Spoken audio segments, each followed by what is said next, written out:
예, 고대인들이나 현대인들이나 사람들은 살아가면서 이 다른 사람과 서로 약속을 하고 언약을 맺고 살아갑니다. 그 가운데는 뭐 개인 대 개인이 하는 그런 약속도 있고요. 이 뭐 상거래 간의 계약 이런 약속도 있고, 또 고용주와 노동자 사이에 근로계약도 있고요. 혹은 유산 상속에 대한 그런 약속도 있고, 국가와 국가 사이에 맺는 어떤 조약, 협약 같은 것들도 있습니다. 문자가 보급되기 이전에, 글자가 나오기 이전의 사람들, 그런 사람들은 어떻게 약속한 내용을 다 기억하고 증명을 할 수 있었을까요? 옛날 사람들은 이 글을 모르거나 문자가 발명되기 이전에는 말로 약속을 했습니다. 구두로 말로 약속을 체결했습니다. 근데 이게 한계가 있는 게, 말은 조금 전에 한 말이 공기 중에서 이게 파동으로 울리다가 그냥 사라져 버립니다. 귓전을 한번 때리고 이 머릿속으로는 들어가긴 하는데 흔적이 남지가 않습니다. 그래서 이제 사람들이 제시한 방법이 뭐냐면 증인을 세우는 겁니다. 우리 두 사람이 무슨 상거래 밭을 사고 파는 계약을 맺었다. 그럼 본 사람이 있어야 될 거 아닙니까?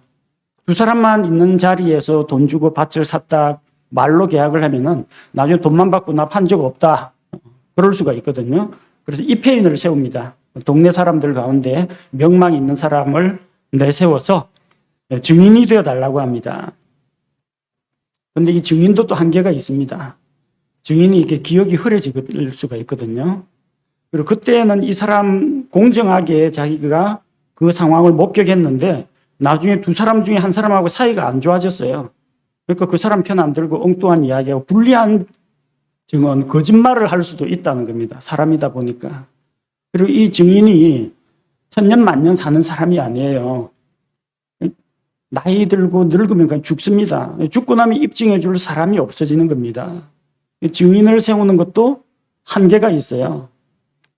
그래서 이 고대인들은 쉽게 변하는 사람의 마음도 믿을 수가 없고, 또 병들고 쓰러지고 죽거나 돈에 매수되는 사람을 믿지 말고, 또 말로 한 거 믿지 말고 뭔가 흔적을 남기기를 했습니다. 근데 아직까지 뭐 문서를 작성하는 그런 시대는 아니었고, 증표를 교환을 했습니다. 자기가 애장하고 있는 칼을 이제 준다든지, 아니면은 뭐 폐물을 준다든지, 결혼 반지 있죠? 약혼 반지.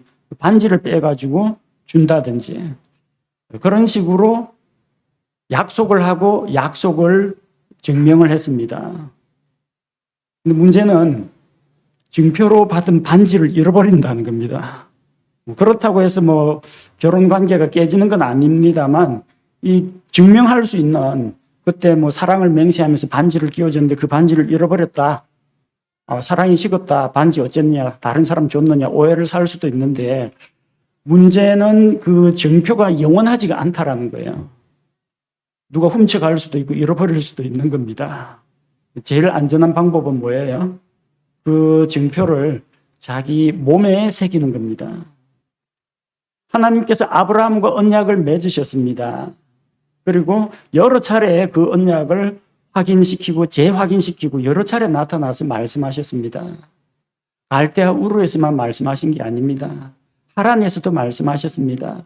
가나안 땅에 들어오셨을 때도 말씀하셨습니다.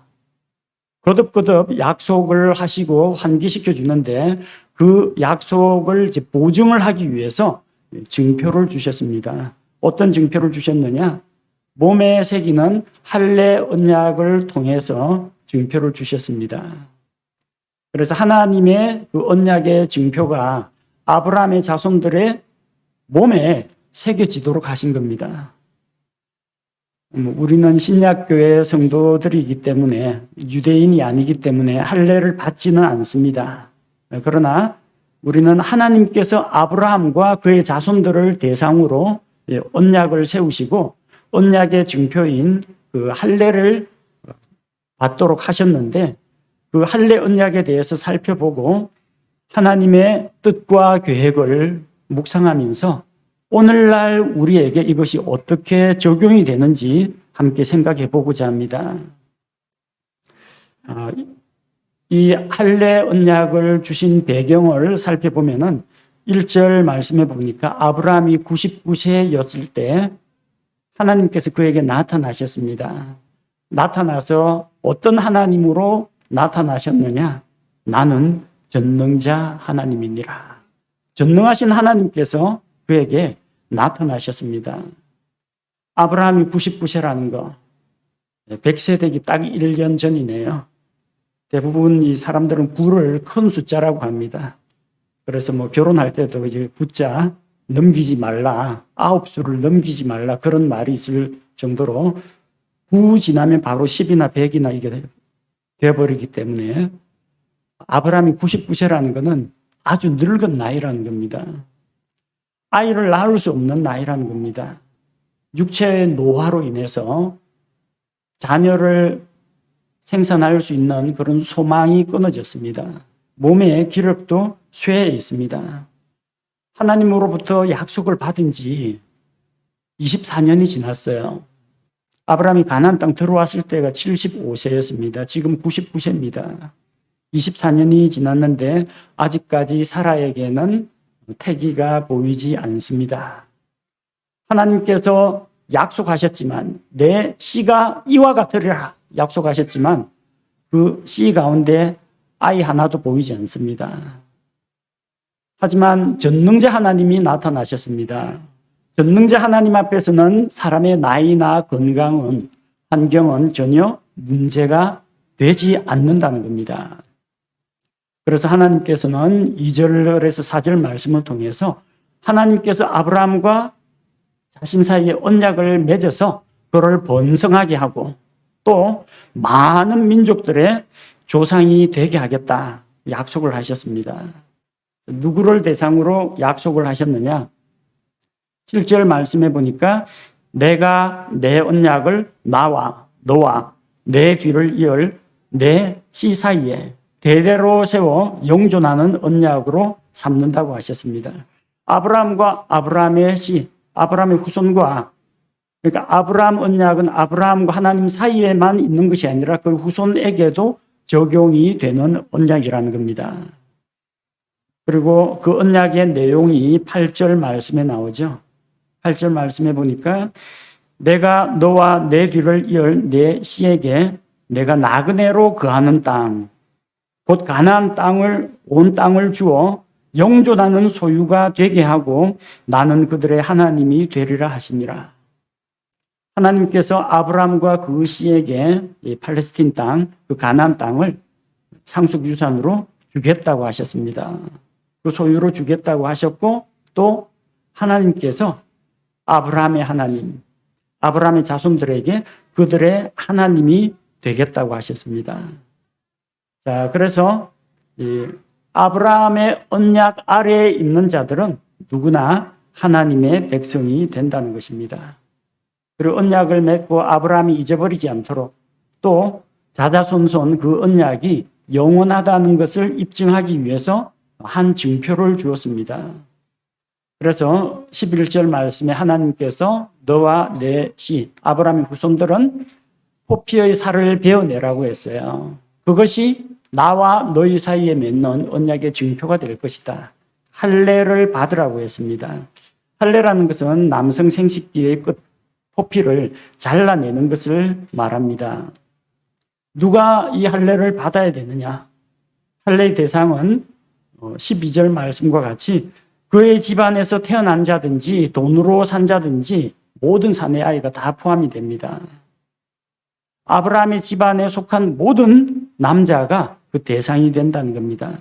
언제 할례를 받느냐?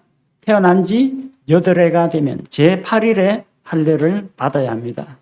8일 안에 받으라는 게 아니라 정확하게 8일째에 받으라는 이야기입니다. 그렇게 하는 데는 이유가 있습니다. 신생아는 생후 8일째가 되는 날에 혈액 내의 응고효소의 작용이 최대가 됩니다. 신생아 수술을 못하는 이유가 뭐냐면 이 응고효소가 제대로 발현이 안 돼가지고 피가 안 멎어요.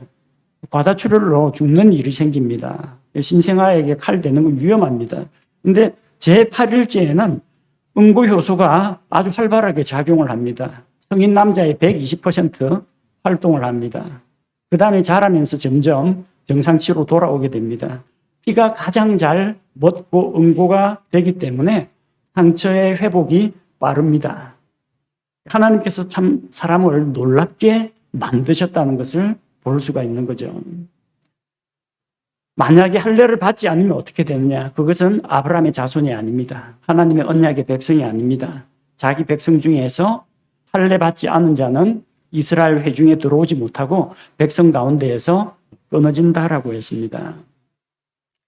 이렇게 해서 하나님께서는 아브라함과 그의 자손들을 대상으로 육체에 그 언약을 새겨서 그 언약을 영원토록 기억하게 하셨습니다. 그리고 이방인들과 차별화되는 표를 자기 몸에 가지고 있게 하셨습니다. 이게 참 하나님께서 자기의 약속을 사람들에게 각인시키는 놀라운 방법입니다. 그래서 이 할례는 어떤 의미가 있는가? 단순히 요즘 청소년들 대상으로 포경 수술하는 그것 이상의 의미가 있습니다. 단순히 그냥 피부 끝을 잘라내는, 포피 끝을 잘라내는 그런 외과 수술 정도가 아닙니다. 거기에 담긴 하나님께서 주시는 교훈과 영적 의미가 담겨 있다는 겁니다. 할례가 무엇인가? 첫째로 할례는 자기의 가장 부끄러운 것을 드러내는 의식입니다. 어린애는 별 부끄러움에 대한 인식이 좀 없겠죠. 그러나 남자에게 있어서 가장 소중한 부분인 동시에 가장 부끄럽게 은밀하게 여기는 그 부위입니다. 그건 노출해야 됩니다. 남들에게 보이고 싶지 않은 것을 드러내야 합니다. 할례의 과정에서는 부끄러운 것이 드러난다는 겁니다. 하나님의 백성은 하나님 앞에서 자기의 속에 있는 것을 부끄러움 없이 드러낼 수 있어야 됩니다. 사람들에게는 말 못할 수가 있습니다. 고민이나 마음속에 있는 슬픔이나 또 마음에 받은 상처나 원망이나 미움 같은 거. 때로는 누군가를 붙잡고 하소연을 할 수도 있습니다. 자기의 답답함을 토로할 수가 있습니다. 그런데 사람들 마음속에 있는 정말로 깊고 심각하고 무겁고 아픈 것은 남들 앞에 내보이는 것이 쉽지가 않습니다. 그리고 남들한테 이야기한다고 해서 해결이 되는 것도 아닙니다. 하소연하면은 누군가가 내 이야기를 들어줬다는 것 때문에 어느 정도 좀 속이 개운해지긴 합니다. 근데 문제 해결은 안 돼요. 또 불안합니다. 내 비밀을 이 사람이 들었는데 혹은 누설하지 않을까, 혹은 나에 대해서 부정적인 생각을 갖지 않을까 걱정도 됩니다. 그래서 진짜 가장 마음속 깊은 곳에 있는 우리의 생각과 감정은 누구한테 드러내야 하느냐? 하나님 앞에 드러내야 합니다. 저는 마음속에 있는 고민들 가운데 아내에게 이야기하는 부분도 있고 또 같이 공유하면서 공감해야 되는 그런 부분들은 공개를 하지만 제게 가장 가깝고 소중한 사람에게조차도 말 못하는 부분이 있습니다. 남편과 아내 사이에 비밀이 어디 있느냐 그러는데 다른 비밀은 없어요. 그러나 진짜 이거는 하나님 아니면 누구도 들어줄 수 없는 거다. 그런 거는 사람에게 이야기하지 않습니다. 사람에게 원망하거나 불평하거나 하소연하거나 하지 않고 조용히 마음속으로 사귀는 것도 아닙니다. 십자가 앞으로 가져가야 됩니다. 기도하면서 하나님 앞으로 가지고 가야 됩니다. 하나님 앞에 가져가면은 상쾌하냐? 괴롭습니다. 진짜 괴로워요. 하나님은 나를 받아주시고 용서하신다는 걸 믿고 알거든요. 근데 그 하나님 앞에서 내가 내 입으로 이야기를 해야 된다는 겁니다. 진짜 부끄럽고 괴롭고 힘듭니다. 마음속에 있는 것을 토하는 기분이에요. 이전에는 저 참멀미를 많이 해가지고 차 탔다 멀미해가지고 토하는 일이 많았습니다. 토할 때 진짜 괴롭더라고요. 신물이 요 목에 올라오는데 입안에도 좀 더러운 냄새가 나고, 그 다음에 이거 한번 올라오면서 식도고 뭐고 한번 위산에 의해서 한번 끓고 내려오기 때문에 속이 시립니다. 그리고 토하는 동안 이 먹은 게 정상적으로 내려가야지 역류해가지고 올라오는 그 기분, 진짜 기분 더럽습니다. 뒤에서 누가 탁탁탁 때려주면서 잘 토하게 해주거든요. 토하고 나면은 살 것 같다는 생각이 듭니다. 몸에 해로운 거, 거부 반응 일으키는 걸 내뱉었으니까. 하나님 앞에 나아갈 때 꼭 그 기분이었어요. 사람들한테 이야기해봤자 뭐 들어주지도 않고 들어준다고 해결해 주지도 않는데, 하나님 앞에 가서 내 자신의 은밀한 것들, 부끄러운 것들, 수치스러운 것들, 말 못할 고민들을 털어놓을 때는 처음에는 겁납니다.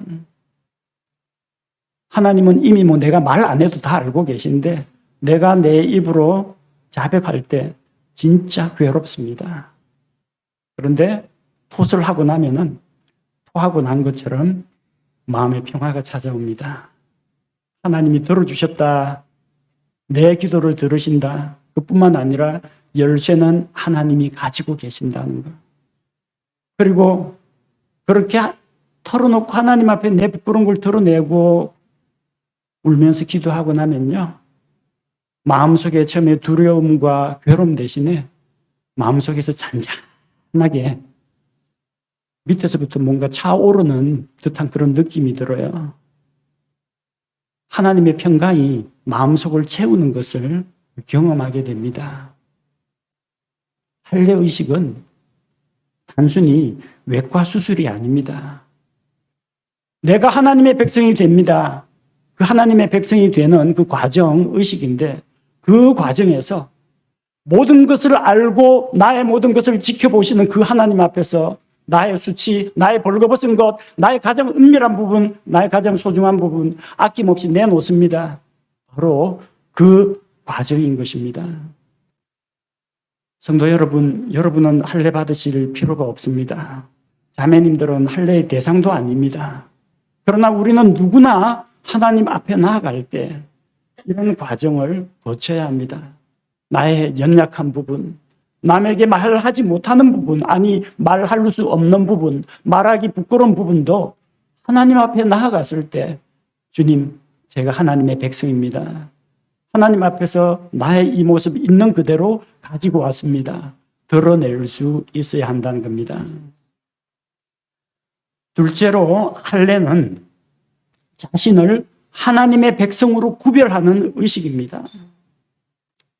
7절 말씀을 보면은 내가 내 언약을 나와 너와 내 뒤를 이을 내 씨 사이에 대대로 세워 영존하는 언약으로 삼고 너와 내 뒤를 이을 내 씨의 하나님이 되리라, 이렇게 말씀하셨습니다.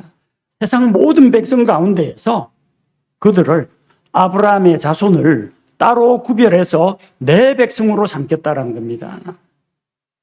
그래서 두 부류의 사람이 있는 것입니다. 하나님의 백성이 된 자가 있고 하나님을 알지 못하는 하나님의 백성 아닌 자가 있는 것입니다. 세상 사람들과 하나님의 백성을 구분하는 기준이 됩니다. 하나님께 속한 자와 하나님께 속하지 않은 자를 구별하는 그런 의식이었던 것입니다. 아브라함과 그의 자손들이 할례를 받음으로써 하나님의 백성이 되었습니다.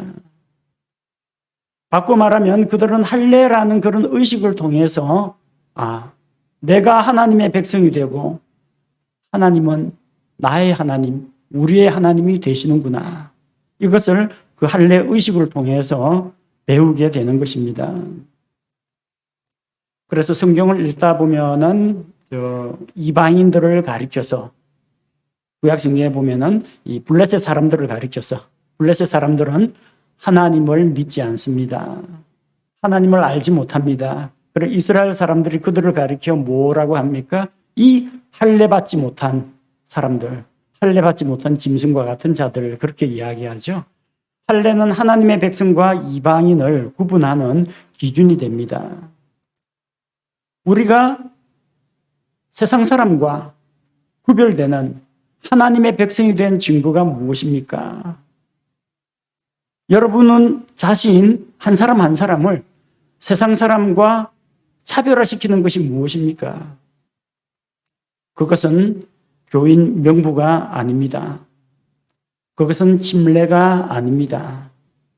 그것은 우리의 믿음입니다. 아브라함의 자손으로 태어난 자가 할례를 받아서 언약 안으로 들어갔다면 우리는 믿음을 통해서, 어떤 믿음요? 예수 그리스도의 믿음을 통해서 우리의 모든 죄 문제를 십자가에서 대신 해결하신 예수 그리스도의 십자가를 믿는 바로 그 믿음을 통해서 하나님의 아이들이 되었습니다. 갈라디아서 3장 26절 말씀에 너희가 다 그리스도 예수님을 믿는 믿음으로 말미암아 하나님의 아이들이 되었나니. 우리는 하나님의 아이들, 하나님의 자녀들입니다. 무엇을 통해서 하나님의 아이들로 인정받았습니까?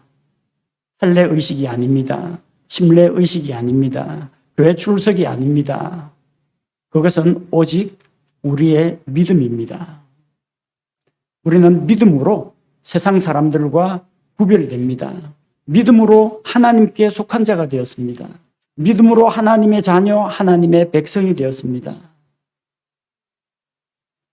구약시대의 아브라함의 자손들에게 육체에 새겨진 언약의 증표, 할례가 있었다면 신약시대를 살고 있는 우리에게는 우리 마음속에 새겨진 하나님의 법, 우리 마음속에 들어와 계신, 믿음으로 우리 속에 들어와 계신 주님의 성령이 우리의 증표가 되십니다.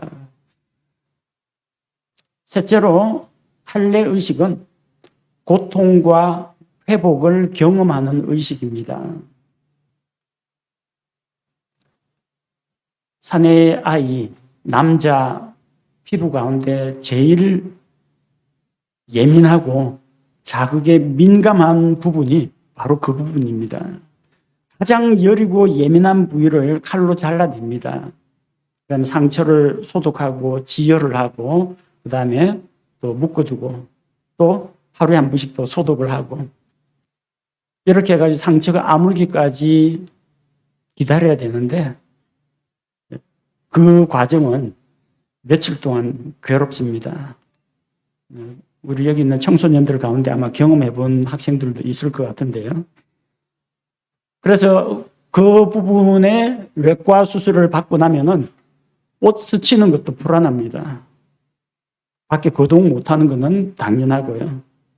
그래서 창세기 34장 25절에 보면은 야곱의 아들들이 자기 누이가 더럽힘을 당한 것으로 인해서 세겜 사람들한테 복수하는 내용이 나옵니다. 우리하고 너희하고 교류를 하려면 그리고 우리 여동생을 아내로 데려가려고 하거든 너희 다 할례를 받으라 그렇게 했어요. 창세기 34장 25절에 보니까 셋째 날 그들이 고통 중에 있을 때 야곱의 아들들 중에 두 아들 곧 디나의 오라비 시므온과 레위가 각각 자기 칼을 가지고 담대하게 그 도시를 습격하여 모든 남자를 죽이고 그 세겜에 있는 도시 모든 남자들이 전부 다 할례를 받았어요. 전부 다 사흘째 끙끙끙끙 앓고 있고 일어나가 걷지도 못합니다. 오늘날처럼 소독약이나 이런 것들이 진통제가 많이 발달한 것도 아니고 재래식 방법으로 하니까 완전히 무방비 상태예요. 그래서 두 아들 시므온과 레위가 그 도시에 들어가서 칼을 가지고 남자들을 다 죽였습니다. 그래도 저항하는 사람이 없었다는 거예요. 아니 저항을 못해요. 그렇게 아프고 고통스럽고 셋째 날까지 누워 있어야 됩니다.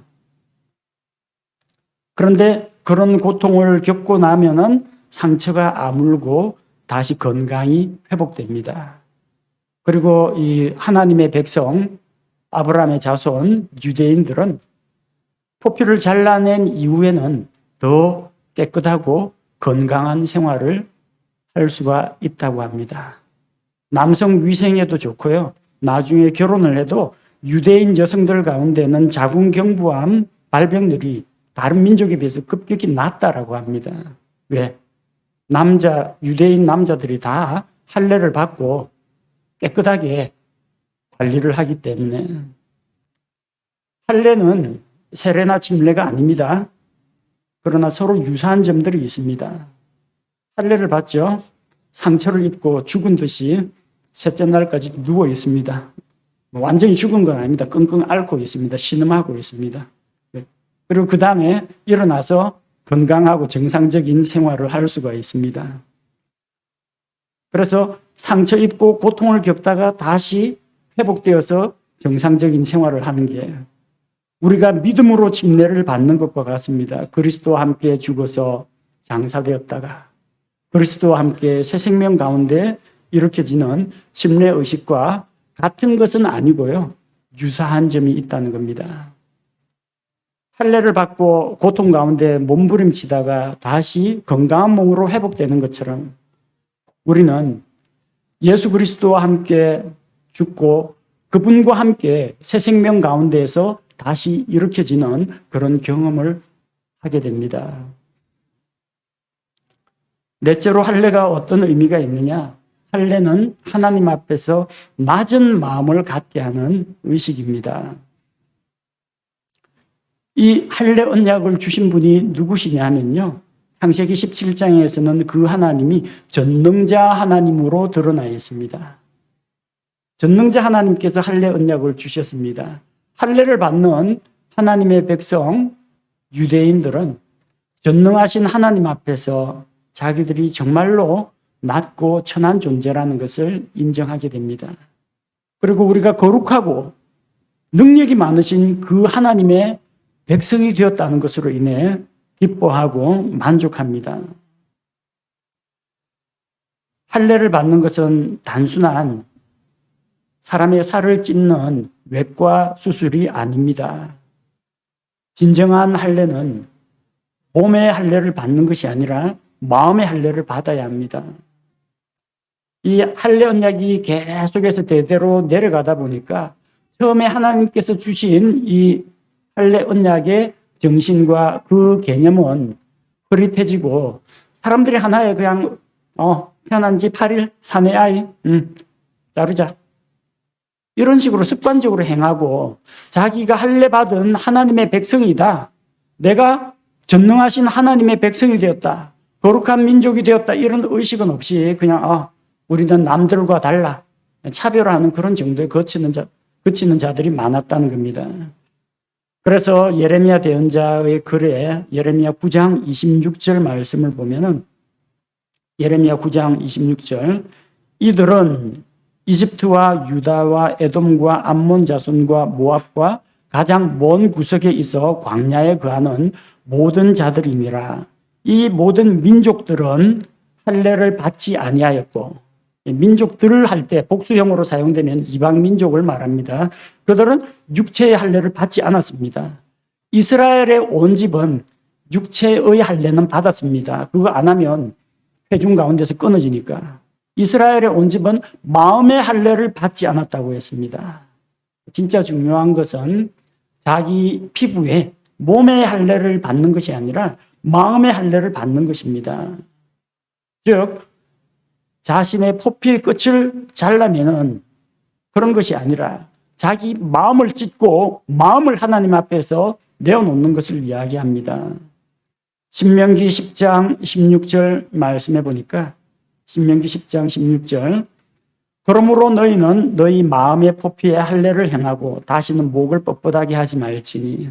자, 두 가지가 나옵니다. 마음의 포피에 할례를 행하고 목을 뻣뻣하게 하지 말라고 했습니다. 목을 뻣뻣하게 한다는 것은 지금 목에 딱 기부사는 거예요. 숙일 줄 모르는 거, 겸손할 줄 모르는 거, 교만하고 거만한 태도를 이야기합니다. 나귀의 목같이 곧고 완고한 것을 이야기합니다. 왜 그렇습니까? 육체의 할례는 받았는데 몸에 하나님의 언약의 증표는 새겨져 있는데 마음의 포피의 할례를 받지 못했기 때문입니다. 마음의 포피의 할례를 받으려면요, 마음을 찢어내야 합니다. 수술용 칼이 아니라 성령의 검으로 자기 마음을 찢어야 합니다. 마음속에 뭐가 들어있겠어요? 속에서 곧 사람의 마음에서 나오는 것은 악한 생각, 곧 음란과 탐욕과 부정과 거짓말과 악한 생각, 온갖 악한 것들이 마음속에 있습니다. 진정한 할례의 의미는 남자 포피 끝을 잘라내는 그런 것이 아니라 남자든 여자든 태어난 지 며칠이 되었건 간에 하나님 앞에서 자기 마음의 포피의 할례를 행하여서 내 마음속에 있는 더러운 모든 것들을 하나님 앞에 드러내고 그것을 용서하시고 해결해 주실 수 있는 하나님께 자신을 의지하는 것이라는 겁니다. 그렇게 나 자신이 하나님 앞에서 정말로 비천하고 가련하고 하나님의 용서가 필요한 존재라는 것을 자기가 알게 될 때는 목을 뻣뻣하게 할 수가 없습니다. 하나님 앞에서 낮아질 수밖에 없어요. 하나님 앞에 용서받아야 할 죄인이라는 것 말고는 알지 못하는 겁니다. 유대인들이 왜 넘어졌습니까? 육체의 할례를 행하고 이제 나는 거룩한 백성이다. 나는 하나님의 백성이고 이방인들과 할례 없는 사람들하고는 다르다. 이런 자부심 가운데 살았다는 겁니다. 근데 가장 중요한 게 빠졌어요. 마음을 찢고 하나님 앞에 토설을 하고 하나님 앞에 회개하고 나아와야 하는데 그게 없으면은 할례가 아무런 의미가 없다는 이야기입니다. 할례의 의미는 아브라함과 맺은 언약에 따라서 하나님의 백성이 되었다는 겁니다. 그러므로 이 이스라엘 백성은 하나님 앞에서 낮아져야 했습니다. 우리 역시 마찬가지입니다. 예수 그리스도에 대한 이야기를 소문으로 듣고 괜찮네. 뭐 믿으면 다 용서해 준다고 하니까 뭐 그럴싸하네. 그래 뭐 받아들이지. 단순히 이렇게 복음에 대해서 지적으로 동의하는 건 믿음이 아닙니다. 뭘 해야 돼요? 사도 바울이 뭘 전했습니까?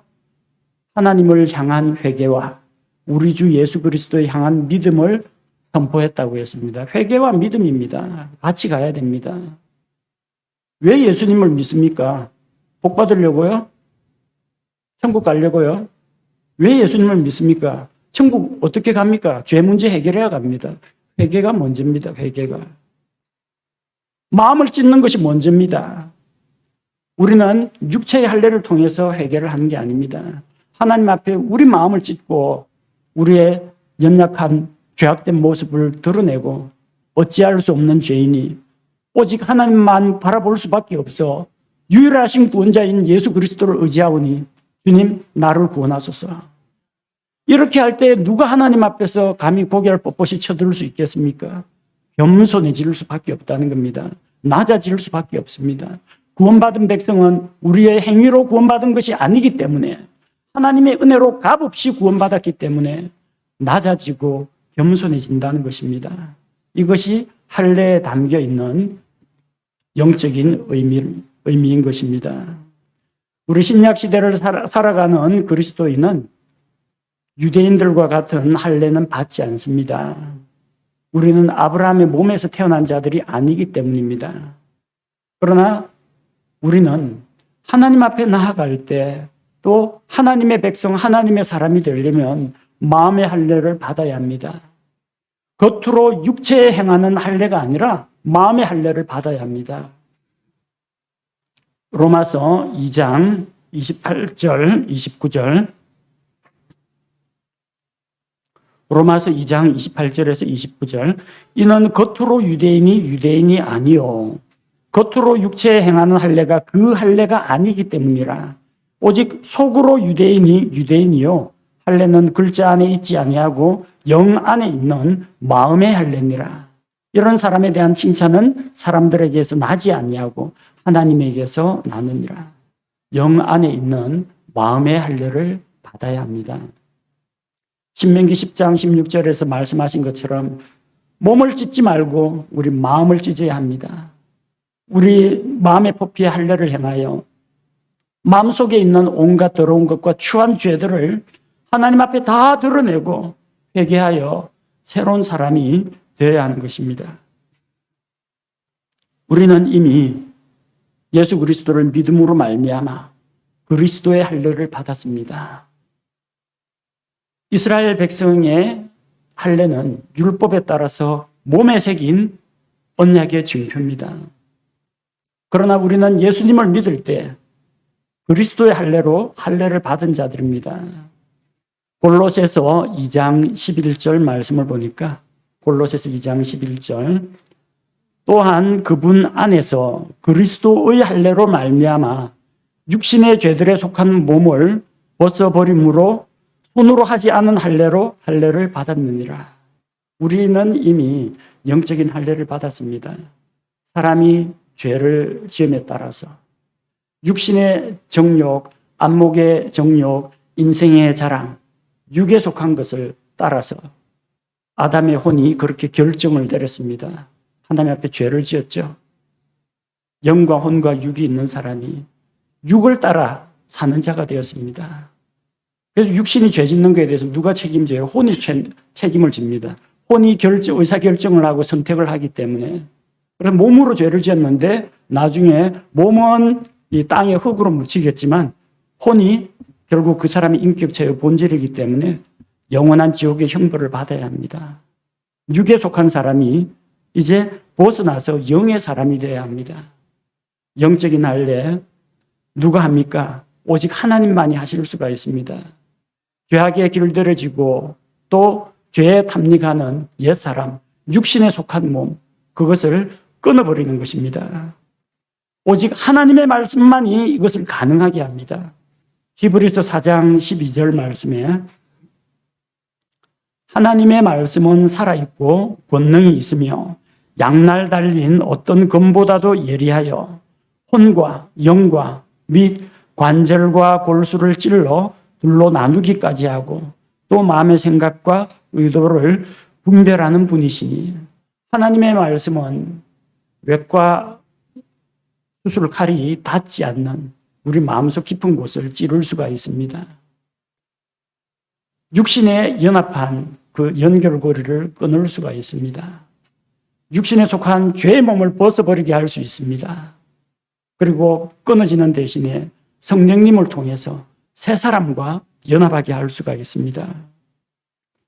로마서 6장 6절 말씀에는 우리가 이것을 알거니와 우리의 옛 사람이 그분과 함께 십자가에 못 박힌 것은 죄의 몸을 멸하여 이제부터는 우리가 죄를 섬기지 아니하게 하려 함이니 우리가 예수님을 믿을 때에 죄에 속한 그 옛 사람은 그리스도와 함께 십자가에 못 박혀 죽었습니다. 죽은 자는 죄로부터 해방되었습니다. 왜?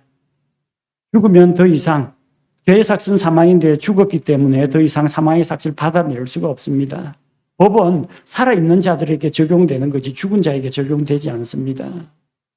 그래서 죽은 자는 죄에서 벗어났습니다. 우리는 그리스도의 할례를 받아서 육신의 죄들에 속한 그 몸을 벗어버리고 죄의 몸과는 관계가 끊어지고 하나님께서 주신 새롭게 창조하신 그리스도 안에 있는 새로운 창조물, 새 사람이 되어서 새 사람을 입게 되었다는 것입니다. 이것이 영적인 할례입니다.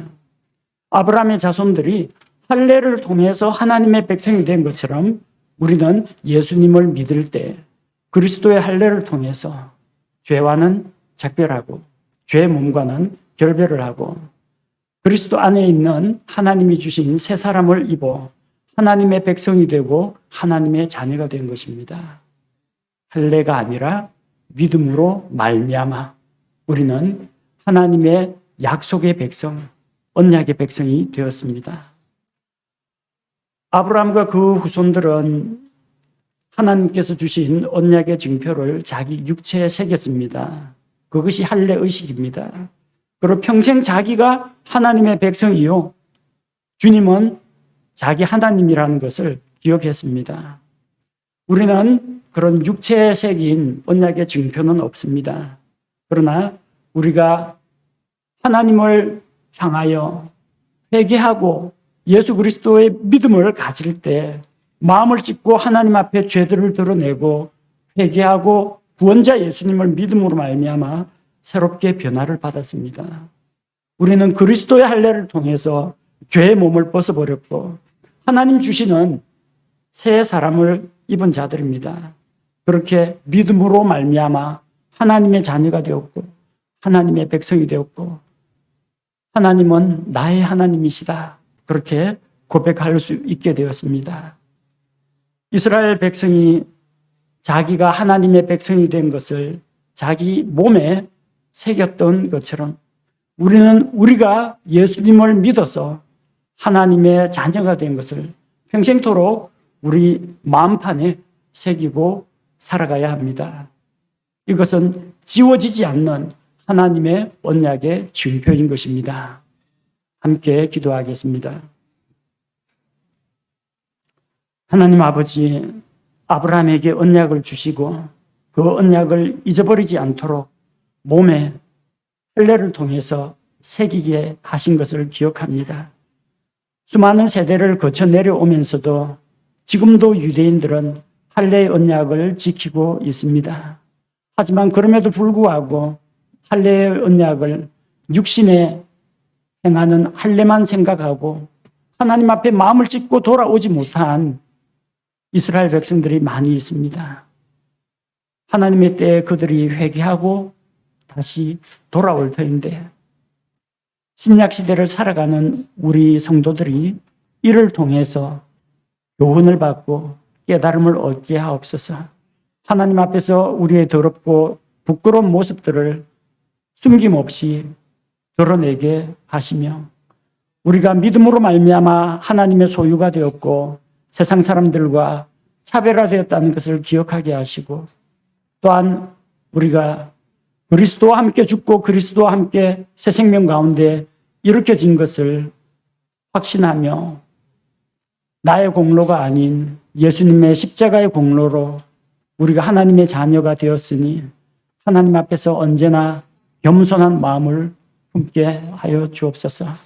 육체에 새긴 그 언약의 표가 수천 년 동안 내려오는 것처럼 하나님께서 우리에게 믿음을 통하여 영원히 변치 않는 언약의 증표를 우리 마음속에 주셨사오니 살아가면서 항상 주님 주신 언약 잊어버리지 않고 주는 내 하나님이시오 나는 주의 자녀 하나님의 백성임을 고백하며 살아가게 하옵소서.